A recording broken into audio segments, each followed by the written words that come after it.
ഒരു പ്രോപ്പർട്ടി വാങ്ങുമ്പോൾ ശ്രദ്ധിക്കേണ്ട കാര്യങ്ങൾ ഞാനിപ്പോൾ പറയാൻ പോകുന്നത്, ഒരു പ്രോപ്പർട്ടി അത് വീടായിക്കോട്ടെ, പുരയിടമായിക്കോട്ടെ, എസ്റ്റേറ്റ് ആയിക്കോട്ടെ, എന്ത് തന്നെ ആയിരുന്നാലും അത് വാങ്ങുമ്പോൾ ശ്രദ്ധിക്കേണ്ട പ്രധാനപ്പെട്ട കാര്യമാണ് പറയുന്നത്. ഒന്ന്, ഒരു പ്രോപ്പർട്ടി നിങ്ങൾ നോക്കി നിങ്ങൾക്ക് ഇഷ്ടപ്പെടുകയും അതിനൊരു ടോക്കൺ അഡ്വാൻസ് ആദ്യം കൊടുക്കും.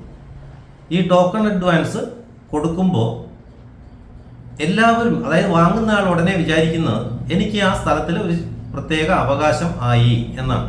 ഒരിക്കലുമല്ല. നിങ്ങൾ വാങ്ങുന്ന പ്രോപ്പർട്ടി നിങ്ങൾ അഡ്വാൻസ് കൊടുത്തിരിക്കുന്നു, അത് വിൽക്കുന്ന ആളിനൊരു ഗ്യാരണ്ടിക്ക് വേണ്ടിയാണ് ഈ അഡ്വാൻസ് കൊടുക്കുന്നത്. അല്ലാതെ ആ പ്രോപ്പർട്ടിയിൽ നിങ്ങൾക്ക് യാതൊരുവിധ അവകാശവും ഇല്ല. ഇനി അവകാശം കിട്ടണമെന്നുണ്ടെങ്കിൽ ആ പ്രോപ്പർട്ടി അതിൻ്റെ മുഴുവൻ സംഖ്യയും ആദ്യം, ഇപ്പോൾ ഗവൺമെൻറ് നിയമം അനുസരിച്ച് ടോക്കൺ അഡ്വാൻസ് മാത്രമേ ക്യാഷ് ആയിട്ട് കൊടുക്കാവൂ, 2 ലക്ഷത്തിന് താഴെ. ബാക്കിയെല്ലാം ബാങ്ക് ട്രാൻസ്ഫർ ചെയ്യണം എന്നാണ്. ഇനി അങ്ങനെ ബാങ്ക് ട്രാൻസ്ഫർ ചെയ്യാതെ നിങ്ങൾ ക്യാഷ് ആയിട്ട് കൊടുക്കുകയും അതിൽ വരുന്ന തർക്കങ്ങൾ വരികയും ഒക്കെ ചെയ്യുകയാണെങ്കിൽ കോടതിയിൽ പോയാൽ നിങ്ങൾക്ക് കാശ് കിട്ടത്തില്ല. കാരണം ഒരു സർക്കാർ പറയുന്നത് ഇങ്ങനെ ചെയ്യാവൂ. ഒരു നാട്ടിലൊരു നിയമം ഉണ്ടാവും, ആ നിയമങ്ങൾ നമ്മൾ അനുസരിക്കണം. സർക്കാർ പറയുന്നത് ടോക്കൺ അഡ്വാൻസ് നിങ്ങൾ 2 ലക്ഷത്തിന് താഴെ നിങ്ങൾക്ക് എന്ത് ചെയ്യാം, അഡ്വാൻസ് ആയിട്ട് കൊടുക്കാം, ക്യാഷ് ആയിട്ട് കൊടുക്കാം.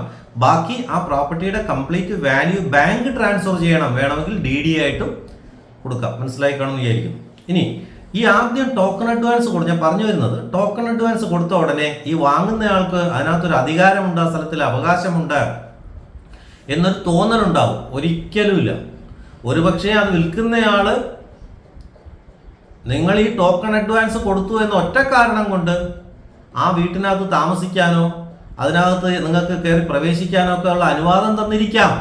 എങ്കിൽ കൂടി ഓർത്തുകൊള്ളുക, ഒരിക്കലും നിങ്ങൾക്ക് അതിൻ്റെ അവകാശം കിട്ടുന്നില്ല. അതുകൊണ്ട് അഡ്വാൻസ് കൊടുത്തു എന്നുള്ള ഒറ്റ കാരണം കൊണ്ട് നിങ്ങൾക്ക് ഉടമസ്ഥാവകാശം കിട്ടുന്നില്ല.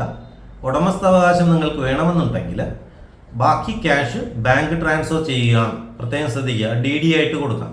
അതിനുശേഷം അദ്ദേഹത്തിൻ്റെ നിന്നും ഈ പ്രോപ്പർട്ടി വാങ്ങിയതായിട്ട് പ്രമാണം ഉണ്ടാക്കി, ആ പ്രമാണം അതിൻ്റെ ഗവൺമെൻറ് ഫീസെല്ലാം കൂടെ കൊടുത്ത് സബ് രജിസ്ട്രാർ ഓഫീസിൽ രജിസ്റ്റർ ചെയ്ത് പേര് മാറ്റി പോക്കുവരവ് വാങ്ങും. അതിന് പട്ടയം എന്ന് പറയും. പട്ടയം കിട്ടിക്കഴിഞ്ഞാൽ മാത്രമേ നിങ്ങൾ അതിൻ്റെ യഥാർത്ഥ ഉടമസ്ഥർ ആയി മാറുന്നുള്ളൂ.